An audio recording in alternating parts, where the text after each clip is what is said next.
Hello and welcome to marketing91.com. Let's start with understanding incentives.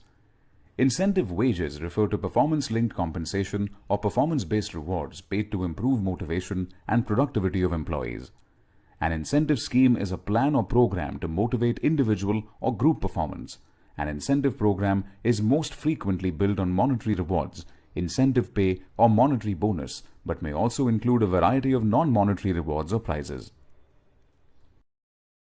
Determinants of incentives are the individual. Different individuals value things differently.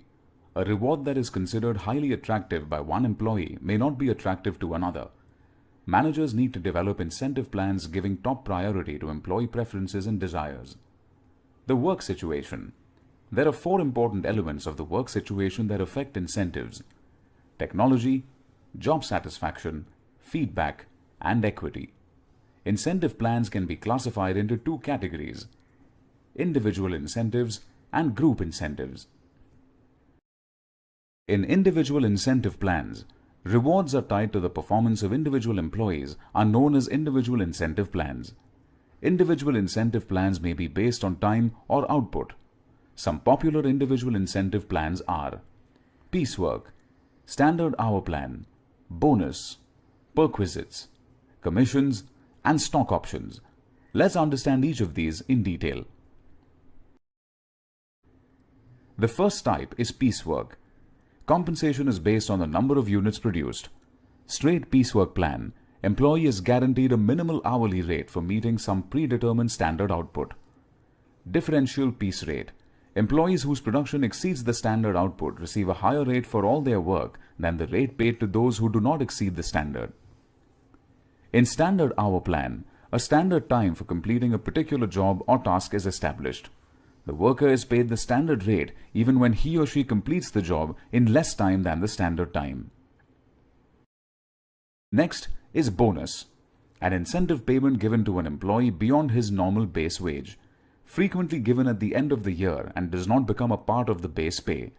It provides employees with more pay along with the security of a basic wage. Perquisites are incentives offered to highly talented and competent employees. They are reserved only for some employees. Commissions, commonly used in sales jobs. Straight commission plan. The salesman is paid a percentage of the price of the item.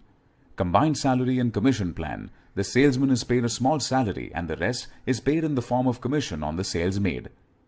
Stock options. The employee is granted the right to buy a certain number of shares of the company's stock at a given price by a specified date. If the stock prices rise, the employee can make a significant profit when the option is exercised. If the stock prices fall, the option is not exercised. Let's look at an example of how Infosys is incorporating individual incentive plans in their current compensation management structure. Infosys has been rewarding its sales force as a unit. The better the company performs, the higher is the variable payout for everyone regardless of the performance of individual accounts. However, Infosys is now planning to put in place a new individual incentive structure to reward its sales superstars.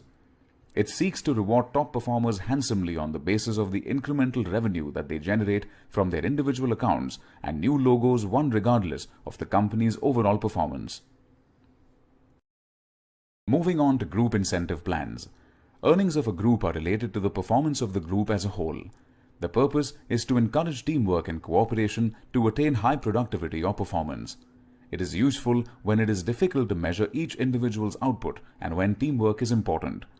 Some group incentive plans are productivity gain sharing plans and profit sharing plans.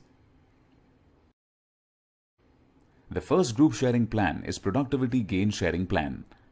It attempts to stimulate production efficiency by allowing employees to share in labor and production cost savings through periodic bonus payments. The Scanlon plan is a well-known gain-sharing plan. The main concept is to use pay to tie the goals of the individual to that of the organization. Next is profit-sharing plans. A part of the organization's earnings is distributed to employees to supplement their usual wages or salaries. It is used to encourage cooperation, boost morale, and increases the employee's financial security. There are three types of profit-sharing plans. The first, current distribution plans. A percentage of the profits is distributed in cash at intervals of 1 year or less. Second is deferred distribution plans. A percentage of the profits is deposited in an irrevocable trust and credited to the accounts of individual employees at retirement or termination. And lastly, combined plans, which is a combination of current and deferred distribution.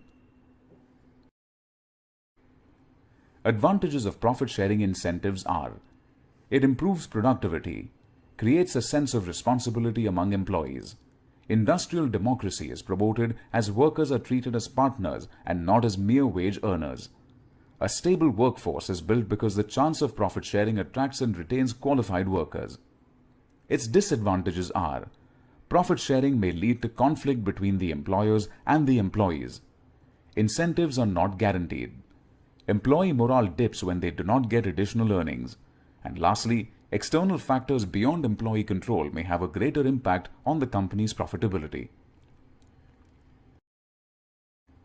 An example of group incentive plans is HCL. HCL introduced an engagement bonus for its employees. Bonus for individuals is decided on the basis of team performance, including the performance of the underperformers in the team. Performance is linked directly to client engagement that the employee is working on in a team. The weakest link in the team decides the bonus for the entire team. Lastly, let's understand the advantages and disadvantages of incentives. Advantages of incentives are: employees are motivated to work hard and perform to the best of their abilities to earn incentives. Employees are willing to assume ownership when compensation and organizational objectives are linked. Employees think of more innovative ways of doing work and avoid wasteful and unproductive practices. When payments to individuals are based on team results, incentives foster teamwork. Less supervision is required as workers are motivated to work hard. This reduces the cost of supervision. The disadvantages of incentives are: deterioration of quality, as workers may increase output to earn incentives at the cost of work quality. Workers may overwork themselves, which can affect their health. Neglect of safety matters, as workers resort to shortcuts and ignore safety regulations.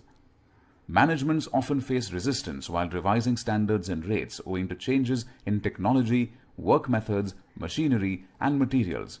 And lastly, rivalry and conflicts may arise when one worker earns more than the other. Thank you.